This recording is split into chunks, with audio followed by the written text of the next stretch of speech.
How to find licensed stock footage on a Vimeo PC. Hello guys, so all what you have to do is simple. Go to Vimeo, this is the homepage. Now all what you have to do is simple. Go to the top here on this features option and go to license stock footage. And after you click on it now right here, you will find many footage as you can see that you can use, and there's the free ones and the paid ones. For example, I'm going to choose this one.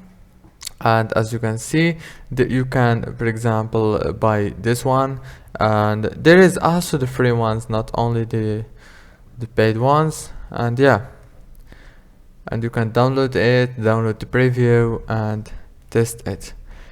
There are actually cool things, as you can see. If this video was helpful, don't forget to like, subscribe. Thank you for watching.